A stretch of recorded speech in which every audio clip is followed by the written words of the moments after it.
Sejak 2021, Indonesia berulang kali menyinggung soal rivalitas negara besar yaitu Tiongkok dan Amerika Serikat yang semakin kuat dan bisa mengancam kesatuan negara-negara ASEAN. Nah, sampai sebelum KTT ke-42 ASEAN berlangsung pada 10 hingga 11 Mei di Labuan Bajo, rivalitas negara besar dan penguatan ASEAN juga masih menjadi salah satu fokus. Ini dibuktikan dengan pernyataan Presiden Joko Widodo yang menekankan prinsip Indonesia sebagai ketua ASEAN yaitu kolaborasi dan kerjasama dengan siapapun dan tidak ingin ASEAN menjadi proksi siapapun. Nah, untuk mengelaborasi soal ini sudah bersama saya melalui sambungan virtual pengamat hubungan internasional dari Universitas Padjadjaran Teguh Reza Shah. Pak Reza, apa kabar Pak? Sehat? Kabar baik, salam dari Universitas Padjadjaran. Ya, terima kasih Pak Reza sudah meluangkan waktu pagi ini. Langsung saja Pak Reza, kita akan ngobrol sedikit. Ini terkait juga dengan KTT ASEAN yang sedang berlangsung sekarang.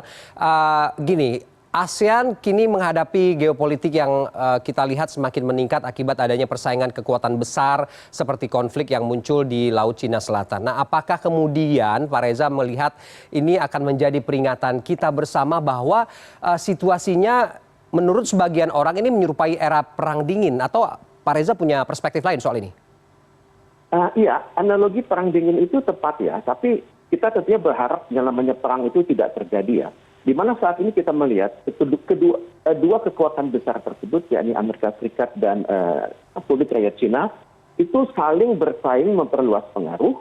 Kemudian mereka keduanya mengedepankan kepemimpinan politik, kemudian mengedepankan kepemimpinan keamanan dan militer, dan pada saat yang sama mereka berupaya melakukan kampanye global yang pada intinya itu mengerdilkan peranan internasional pesaingnya. Dan untuk itu masing-masing punya andalan kan. Misalnya Republik Rakyat Cina mengedepankan pentingnya perjanjian strategis yang sudah ada dengan semua negara di kawasan Indo-Pasifik, seperti antara lain Regional Comprehensive Economic Cooperation, Regional Comprehensive Economic Partnership, kemudian juga dengan kerjasama strategis yang sudah ada dengan masing-masing negara dan sama sekali dengan ASEAN-China Free Trade Area.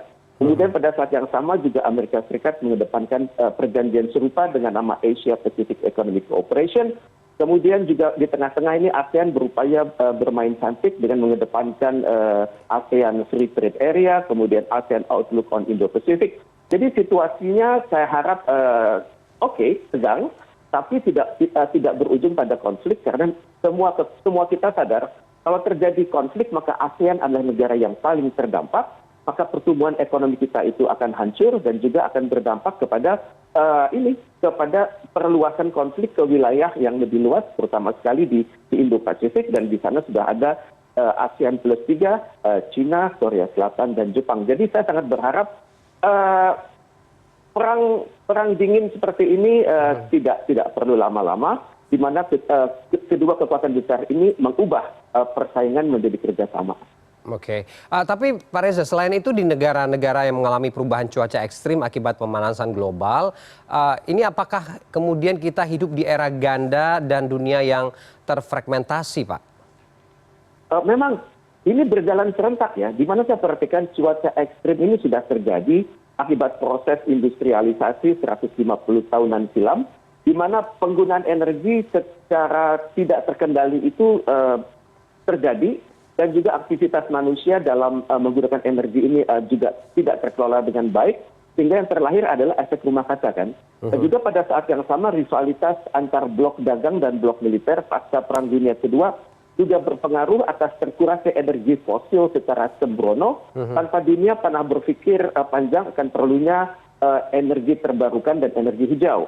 Dan kita ini secara akademis baru sadar tahun 1973 ketika terbit sebuah buku ditulis oleh Ernst Friedrich Schumacher berjudul Small is Beautiful, A Study of Economics as a People Matter. Dan selanjutnya berdampak kepada berbagai KTT bumi, misalnya KTT Rio de Janeiro tahun 1992 dan KTT Kyoto tahun 1997. Sejak itu walaupun tekanan dunia akan perlunya kesadaran iklim terus digaungkan, tapi rivalitas antar negara industri juga terus terjadi. Hal ini tergambar kepada misalnya meluasnya industri persenjataan, industri otomobil, karena dua hal ini berdampak langsung pada pembangunan nasional para pelaku-pelaku tersebut. Jadi memang ini adalah dua hal yang berjalan serentak dan harus kita waspadai. Dan karena itulah peranan KTT ASEAN saat ini sangat penting, di mana kita mengedepankan ini perlunya kebersamaan, dan juga KTT sebelumnya, KTT G20 di Bali juga sangat penting, yang mengedepankan perlunya konsistensi dengan energi terbarukan, kemudian digitalisasi ekonomi, dan juga penggunaan energi secara benar. Oke, Pak Reza, sebagian pihak mengatakan bahwa ASEAN segera atau perlu untuk mempercepat pembuatan kode etik begitu untuk menghadapi rivalitas global antara dua kekuatan besar tadi yang Anda sebutkan. Semendesak itukah, Pak? Oh ya, pembuatan kode etik itu penting dan juga sangat mendesak, karena prinsipnya kita perlu menghindari terjadinya konflik dan membangun stabilitas di Laut Cina Selatan. Hal ini terasa semakin penting karena dalam 2 tahun terakhir ini sudah terjadi banyak perbenturan. Misalnya Republik Rakyat Cina sudah mengganggu proses penambangan di perairan Filipina, dan juga mengganggu proses penambangan di perairan Vietnam. Dan juga Republik Rakyat Cina tidak mengakui adanya persetujuan dari Maritime Tribune yang memenangkan Filipina. Jadi pada saat yang sama juga terjadi Republik Rakyat Cina memaksakan prinsip-prinsip Nine Baseline yang tidak dikenal dalam hukum internasional. Kemudian juga terjadi perbenturan ide perihal penggunaan laut untuk tujuan damai, penggunaan laut untuk kebebasan berlayar. Jadi perlu segera dipercepat ini Code of Conduct tersebut. Oke. Kalau tadi kita sudah melihat secara makro ya Pak Reza, kita kembali ke dalam negeri. Apakah kemudian ada tantangan tersendiri untuk Indonesia sebagai ketua ASEAN tahun ini? Dan ini dianggap juga cukup challenging begitu Pak untuk Indonesia? Memang benar, kita tahun ini adalah ketua ASEAN dan kita punya kredibilitas karena tahun lalu kita adalah ketua G20 dan tahun ini juga kita akan menjadi ketua ASEM ya. Dan sebagai ketua ASEAN tantangannya besar, di mana kita adalah juru bicara dari semua anggota ASEAN. Kita adalah chief executive atau ketua dalam pengaturan berbagai pertemuan formal dan juga gugus-gugus tugas yang dibangun. Dan kita adalah negara yang diharuskan mengajukan inisiatif baru dan membangun program-program untuk membangun kerjasama regional. Kemudian kita juga perlu dituntut kapasitasnya menjalankan peran informal dalam membangun konsensus di antara berbagai pandangan yang berbeda di dalam ASEAN dan juga intra-ASEAN. Tapi untuk itu saya percaya pada kekuatan diplomatik Indonesia, karena diplomat kita saya perhatikan berkualitas tinggi dan terbiasa bergerak dalam forum-forum pembangunan dan perdamaian di tingkat dunia dan kawasan. Oke, Pak Reza, Presiden Jokowi mengatakan bahwa kemudian Indonesia sebagai ketua ASEAN ini menekankan prinsipnya adalah kolaborasi dan kerjasama dengan siapapun dan tidak ingin ASEAN menjadi proksi kepada siapapun begitu. Nah, apakah ini sebuah kekhawatiran atau sudah terjadi atau benarkah kemudian negara-negara ASEAN ini menjadi proksi begitu, Pak Reza? Kalau kita perhatikan kata-kata kunci dari pimpinan ASEAN ya, dan juga negara-negara anggota ASEAN itu kata proksi itu terasakan ada tapi terkatakan tidak gitu ya. Karena kalau kita melihat dari indikator perdagangan dan investasi, kesannya demikian ya. Karena antara tahun 2010 hingga 2019 itu angka perdagangan antara ASEAN dan Cina itu telah bergerak naik dari 235 miliar US dollar ke 507 miliar US dollar. Dan saat ini ASEAN dan Cina itu masing-masing dapat mengatakan bahwa Anda adalah top trading partner kami. ASEAN mengatakan demikian dan Cina juga mengatakan demikian. Dan juga kita melihat bahwa dalam berbagai investasi langsung Cina, foreign direct investment itu untuk ASEAN itu dari tahun ke tahun makin meningkat. Dan kalau kita perhatikan perdagangan bilateral memang tidak seimbang. Keuntungan itu berlari kepada Cina, di mana Cina itu mengekspor produk-produk jadi dan negara-negara ASEAN mengekspor produk-produk mentah. Tapi bagaimanapun juga, kalau sudah menyangkut ASEAN secara kolektif, ini kita kan jumlahnya 750 juta dan Cina itu sekitar 1,3, maka sulit dikatakan kita merupakan proksi Cina. Karena kredibilitas kita itu semakin menaik di hadapan Cina. Tapi kalau kita perhatikan dalam pembuatan keputusan di kalangan ASEAN, kalau sudah menyangkut Cina, maka saya perhatikan memang ada negara-negara tertentu yang mencoba agar ASEAN itu tidak tegas sekali dalam menyebut Cina. Jadi ungkapan Cina itu dibungkus dengan statement seperti negara-negara di luar ASEAN. Jadi proksi itu suatu hal yang bisa dikatakan tapi sangat sulit dibuktikan. Ya.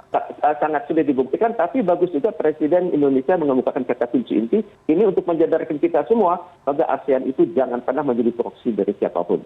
Ya, tersirat begitu saja ya Pak ya. Oke, terakhir Pak Reza, jika kemudian ASEAN ini menghadapi perang dingin baru seperti yang di awal kita bahas, kita ingin menakar seberapa kuat sih Pak sebenarnya Indonesia sebagai ketua ASEAN? Oh, kredibilitas kita sangat tinggi ya. Pertama, kita adalah pendiri ASEAN bulan Agustus 1967. Kemudian kita negara yang sangat berkualitas di gerakan non-blok dan organisasi konferensi Islam. Dan kita perhatikan bahwa kerjasama regional di level Indo-Pasifik itu tidak akan pernah berjalan kalau Indonesia tidak ada di situ begitu.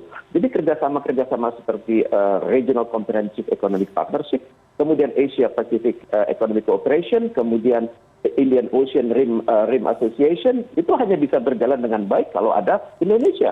Karena kekuatan kita adalah sekitar 270 juta, kurang lebih setengah penduduk ASEAN itu adalah Indonesia, dan kekuatan ekonomi kita adalah 45% dari ASEAN. Jadi tanpa perlu kita membanggakan diri, maka dunia dan juga siapapun juga melihat Indonesia adalah negara yang punya kredibilitas, negara yang berkualitas. Luasnya sudah sangat jelas, kemudian penguasaan kita atas selat-selat strategis itu sudah sangat jelas, dan kita sudah bergerak menjadi masyarakat yang semakin demokratis. Jadi keketuaan kita yang saat ini dapat dibenarkan secara psikologis, dapat juga dibenarkan secara statistik. Baik, terima kasih untuk analisa Anda pagi ini, Teguh Reza Shah, pengamat hubungan internasional dari Universitas Padjadjaran. Terima kasih Pak Reza, selamat pagi dan selamat menjalankan aktivitas. Terima kasih.